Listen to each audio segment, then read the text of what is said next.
between each other, him being your former sparring partner. When you decided to come back, and there was a list of names that you could have chosen for your comeback, why did you decide to settle on the Nordic Nightmare, Robert Helenius, who is no easy task for any heavyweight in the world? You know, first off, I got tremendous love and respect for Robert. We've been knowing each other for years, and we've been in camp. He always came to my camp. You know, they say iron sharpens iron, and we've definitely been doing that. And you know, the reason I agreed upon this fight because he's been on a winning streak. He's looking great in his fight, and you know, this is for WBC Eliminated. So, you know, if I'm gonna be in it and come back in it, why not fight the best, and why not, you know, fight for something worth fighting for? You know, I don't have long. I only want 3 years left up in this business, and I'm ready to fight the best, and I'm willing, able, and ready to do whatever I gotta do, you know, to make it back to the top. Well, it's great to see you, champ, as always, and now with the Nordic Nightmare, Robert Helenius. Robert, you have been fighting, involved in boxing for over 25 years. You've always stated your goal is to challenge for the heavyweight championship of the world. You are literally, potentially one step away, but in order for you to get to that path, you have to get past this man, the bronze bomber Deontay Wilder. How important is this fight for you on Saturday? Well, I've been throwing my life to this sport, so of course this means everything for me, and I've been doing all the work I can do to bring my best self up in this fight, and you know, I'm ready. Deontay, this has been the home to many memorable events for you. 4 fights, 4 victories, 4 knockouts. You look at the names of Arthur Spuka, Berman Stavern, Luis Ortiz, and Dominic Brazil, most recently in May of 2019. What makes Barclays Center so special for the Bronze Bomber? I think it's the electrifying energy that this arena possesses. You know, I've had some of my most dramatic knockouts, most exciting knockouts, and enjoyable moments right here in this arena. So, you know, when I came here and got off the plane, the energy here just felt amazing. And I asked my team, do y'all feel the same thing that I feel? And they agreed with me, they felt the same thing. So it almost feel like a second home to me. You know, I'm always here, and I put on my best performance here, right here. So, you know, with that being said, I'm not looking for nothing less than a great performance come Saturday night. So the fans is in for a treat.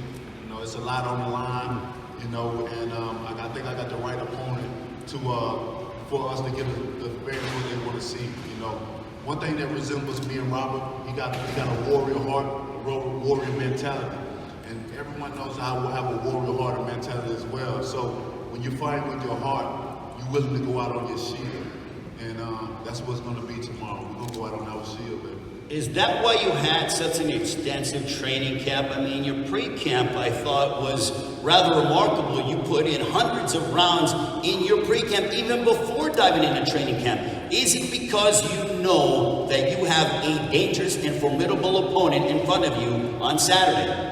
Most definitely. You can't look past Robert Helenius. You know, like I said, when any fighter fight with their heart, you can't look past it. You know, and you know, we put in like 600 and something rounds in. I think it was 620.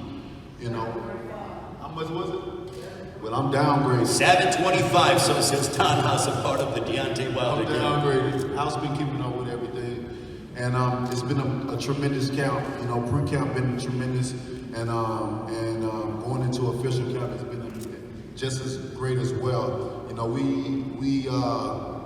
we had to slow down a little bit because I was overtrained, and it's been amazing though, because you can go so many years doing the same thing over and over again, and then it becomes boring. It becomes just something that you got to do and get through.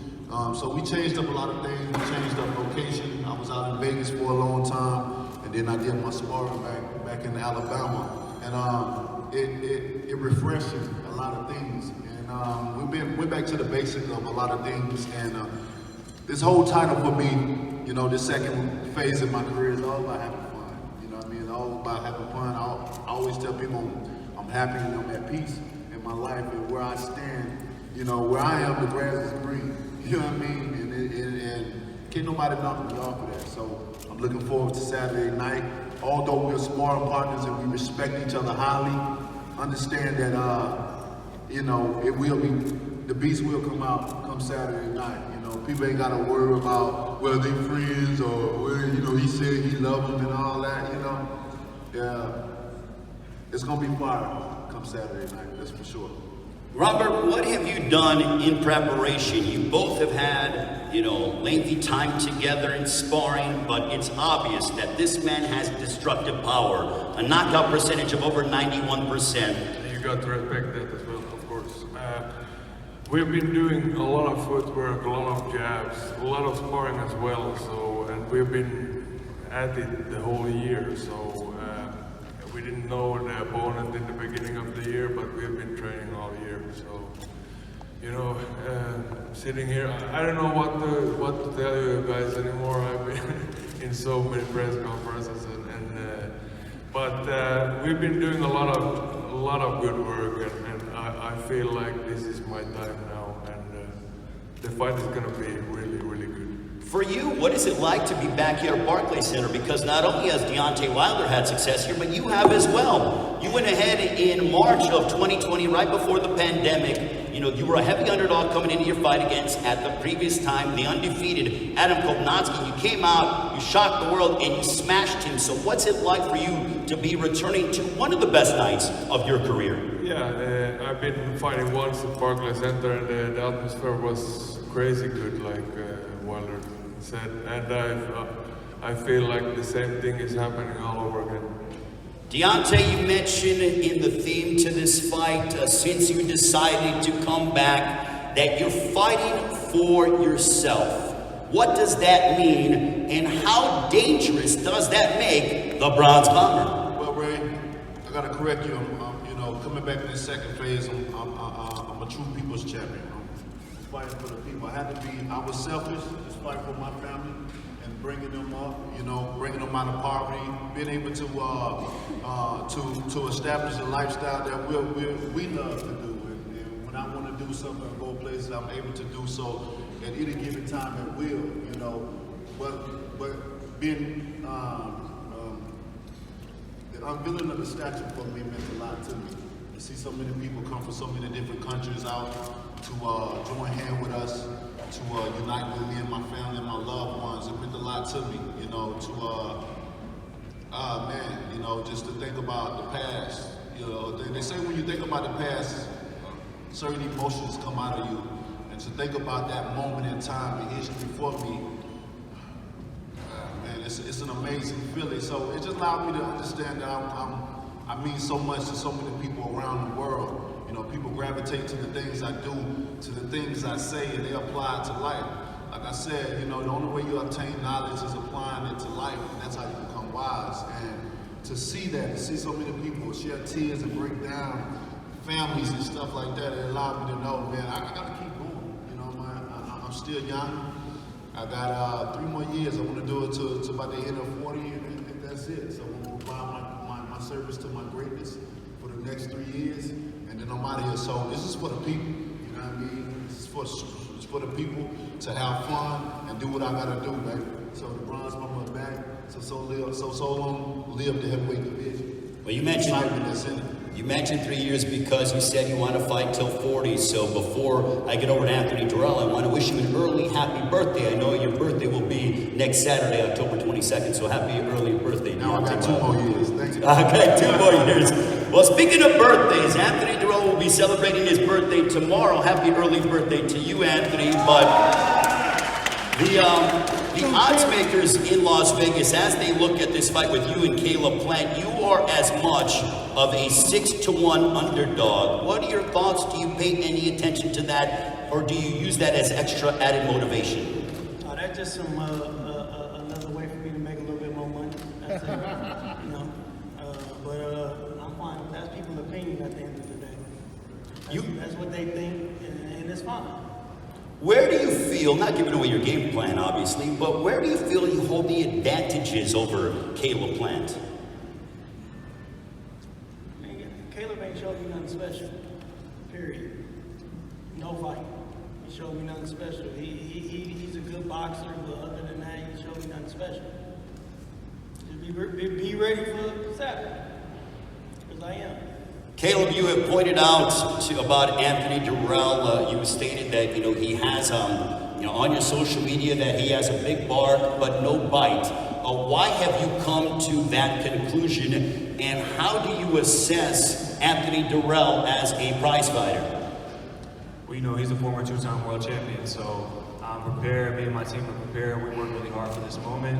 But at the end of the day, I think he does bark a lot more than he bites. And I think he's selling a lot of wolf tickets right now, being the dog. So.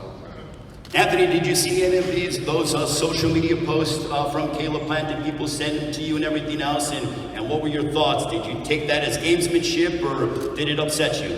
Oh, it didn't upset me, man.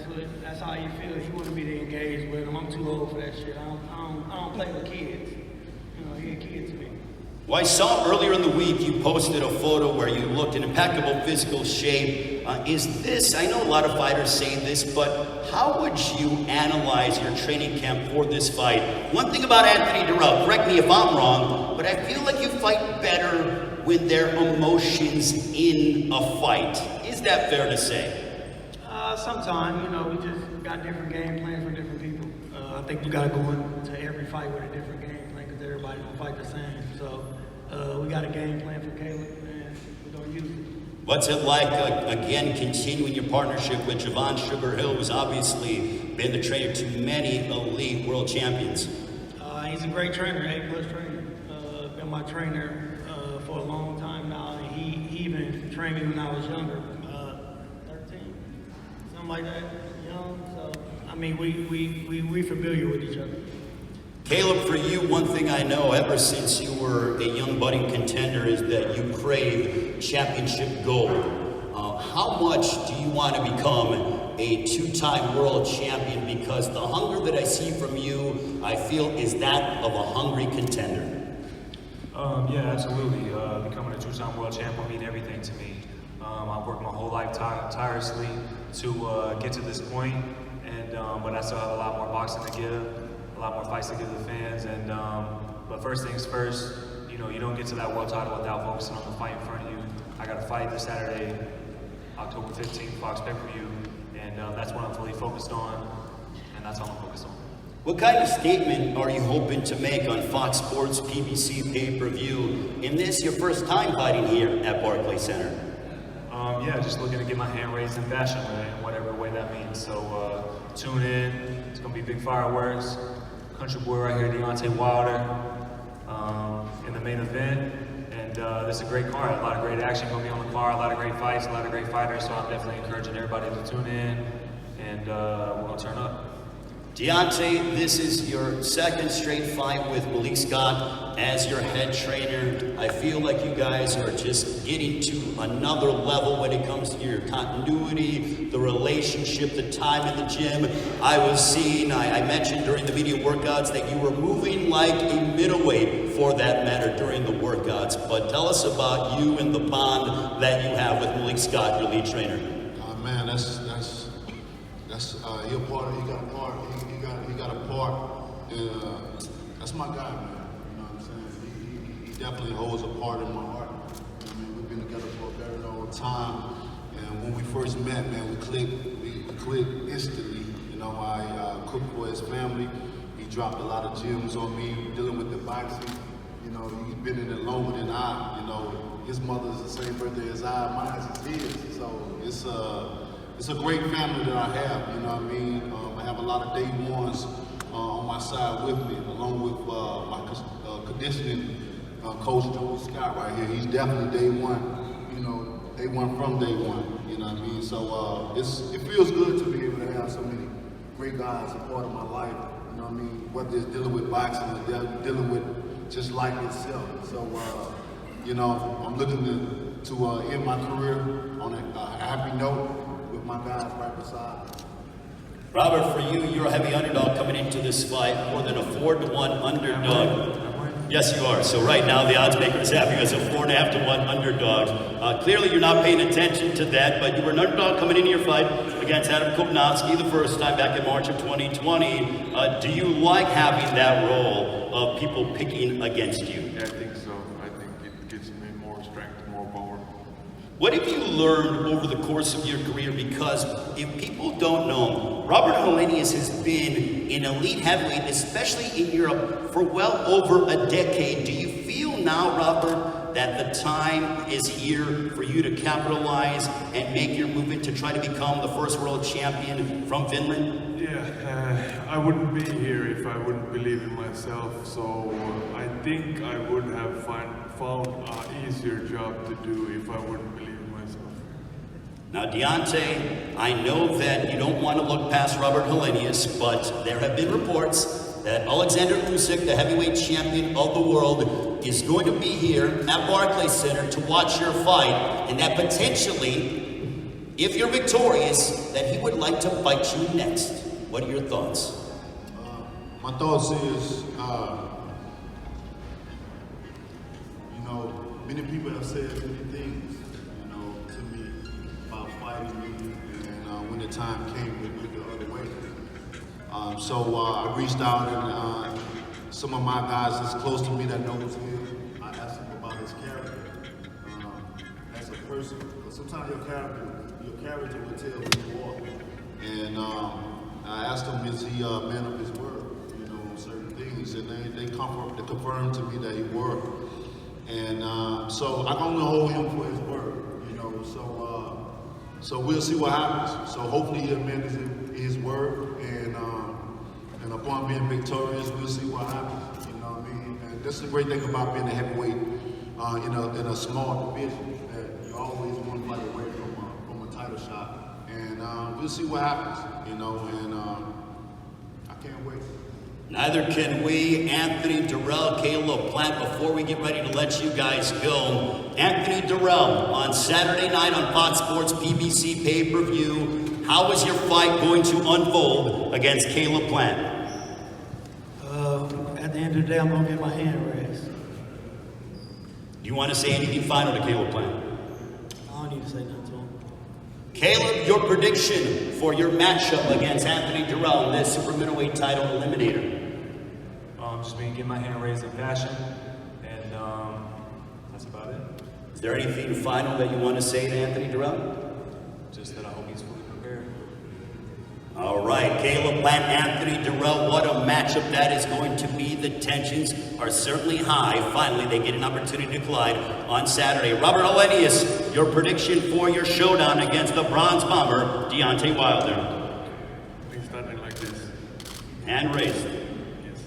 All right, Deontay, the floor is yours. The former heavyweight champion of the world returns to the ring for the first time in over a year. It will be 372 days exact. But Deontay, your prediction for your matchup against Robert Helenius on Saturday?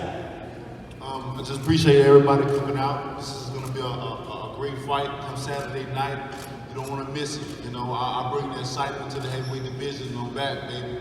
And on that night, it's going to be an explosion. You got two fighters that are putting their hearts on the line, they're putting their lives on the line. And we don't want to exit that ring unless we become victorious. That's mean if we have to go out on our shield. And you know what I mean by that. So I'm back, baby. And, when I'm in the arena or when I'm in the fight, I keep people on the edge of their seat. You don't know what's going to happen. But when it happens, baby, bam, good night. I'll see you guys soon. Love, peace, God bless. Always